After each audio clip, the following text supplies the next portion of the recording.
The M1 combat car was born from a legal loophole to bypass laws forbidding the cavalry from owning tanks. It was fast but thinly armored and lacked a proper cannon. Its role was confused from the start, leaving it obsolete as soon as real anti-tank weapons appeared on the battlefield. It stands as a testament to how far military branches will go to bend the rules, even if it results in a weapon that cannot fight. The T1 Cunningham represented America's painful first steps into independent tank design after World War I. Its front engine layout and high silhouette were relics of a bygone era. Despite years of testing, it proved too slow and mechanically fragile to ever serve as a modern fighting machine. It was a developmental dead end that cost years of progress, while European rivals were already moving toward the future. The MTLS-1 G14 was a bizarre monster built by Marmon Harrington for a Dutch order. It featured two 37mm cannons in a single turret, creating a logistical and operational nightmare. The U.S. Army tested the design, but rejected it immediately due to its extreme complexity and terrible reliability. Two guns sounded great on paper, but in reality, it was just twice the trouble for the crew inside. The CTMS 1TB1 was another Marmon Harrington failure intended for export. This light tank suffered from a cramped interior and a suspension system that collapsed under its own weight. It became a running joke at the Aberdeen Proving Grounds for being a total mechanical disaster during trials. Some call it the worst tank ever built on American soil, a machine that failed every test it ever took. The T7 light tank was supposed to be the ultimate agile scout, but suffered from catastrophic weight gain. By the time it was standardized as the M7 Medium, it was too heavy for its engine and outclassed by the Sherman. Production was halted after only a handful were built. This project remains the poster child for scope creep in military engineering, where a good idea was smothered by too many requirements. The M22 Locust airborne tank is a paradox that continues to frustrate military historians. It was a specialized machine designed to be carried by gliders, yet the Army produced thousands of these tanks before they even possessed a glider capable of carrying them. When they finally reached the field, their thin armor made them little more than high-speed coffins for paratroopers. The records suggest a deliberate choice was made to ignore the lack of transport, a decision that essentially sent brave men into a death trap with a weapon they couldn't even deliver. The T1 Medium was a massive 20-ton experiment from the 1920s that failed to find its footing. It stood nearly 10 feet tall, making it an impossible target to hide. Its engine was notoriously unreliable, and the Army eventually scrapped the project. It was a giant target with no teeth, a fundamental misunderstanding of what a modern tank needed to be.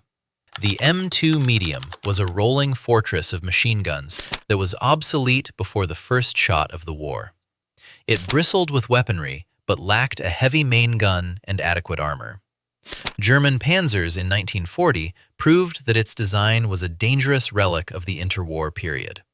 It served only as a painful reminder of how far behind American armor had fallen while the rest of the world prepared for real combat. The T20 Medium was a bold attempt to create a low-profile successor to the Sherman. It featured an experimental hydraulic transmission that promised smooth handling but delivered constant mechanical failures. The project was eventually abandoned as the Army prioritized the proven reliability of existing Sherman production lines. It was a classic battle of innovation versus reliability where the safe bet won, but the cost was a missed chance at modernization. The T22 Medium tried to fix the T20 by installing a standard mechanical transmission from the M4. Unfortunately, this version offered no significant performance increase over the tanks already in service. With no clear advantage to justify a new production line, the Ordnance Department rightfully killed the program. It was a redundant waste of engineering hours that produced nothing but another prototype for the scrap heap. The T23 Medium was a technological marvel featuring a revolutionary electric drive system.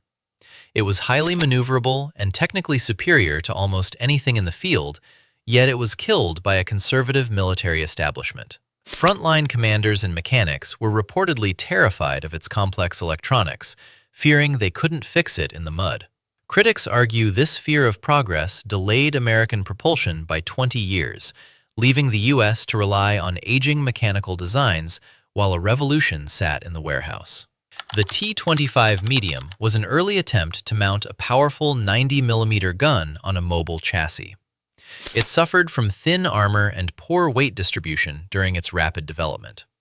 It was quickly cast aside in favor of the T26 project.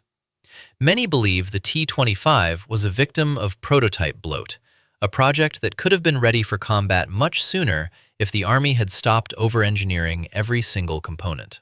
The M6 Heavy Tank remains the center of a massive doctrinal debate that still angers historians today. While many label it a 60-ton white elephant, others argue it was a victim of deliberate bureaucratic sabotage by the armored force. They insisted that medium tanks were sufficient for victory, intentionally blocking the M6 from production to maintain the logistical simplicity of a Sherman-only fleet. General Eisenhower personally ensured this machine stayed off the battlefield, leaving American crews without heavy support when they needed it most.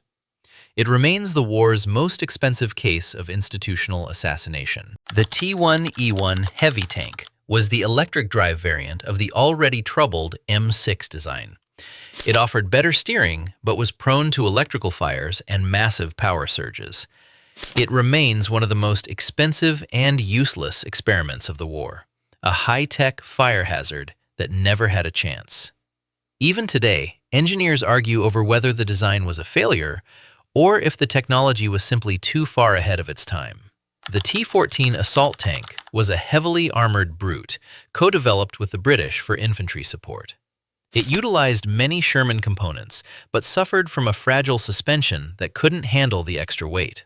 Both nations eventually abandoned the project when the up-armored Sherman Jumbo proved more practical. It was a classic case of a dedicated design being outclassed by a simple field modification. The T28 Super Heavy Tank ignited a bizarre nomenclature war within the Pentagon that proved how lost the high command really was. It was classified as a tank, then a gun motor carriage, then finally a super heavy tank, as bureaucrats argued over its identity. This 95-ton monster moved at a pathetic 8 miles per hour, making it a strategic joke in a fast-moving war. It was a weapon without a mission, a 95-ton monument to administrative confusion. The T29 and T30 Heavy Tanks represent what many veterans call a strategic betrayal. These were America's ultimate answers to the German King Tiger, carrying massive guns that could end the war. However, the Ordnance Department was so obsessed with gold-plating the prototypes and chasing perfect transmissions that the development lasted years. While American crews were dying in Shermans, these steel giants were sitting in testing grounds. It is a stain on the record that suggests the Army prioritized engineering perfection over the lives of the men on the front lines. The T32 Heavy Tank was an attempt to create a more protected version of the Pershing using T29 components. While its armor was nearly impenetrable, its engine was underpowered for the increased weight. It offered no tactical advantage over newer designs and never progressed past the prototype stage. It was a logical evolution that arrived too late to matter, a ghost of a war that had already moved on. The T34 Heavy Tank used a modified 120mm anti-aircraft gun to achieve incredible armor penetration. Testing revealed that the gun's massive muzzle blast and poisonous fumes inside the turret were lethal to the crew. The end of the war stopped further development of this high-pressure experiment. It was a lethal weapon in every sense of the word, dangerous to the enemy, but even more dangerous to the men inside. The T31 Demolition Tank was a terrifying prototype designed to destroy enemy bunkers with massive rocket launchers. Its turret featured two 7.2-inch rocket tubes mounted on the sides of a fake gun, looking like something out of a science fiction nightmare. The design was eventually deemed too specialized and dangerous for the crew. It remains the craziest tank design of the war, a bizarre one-off that proved just how desperate the search for a bunker buster had become.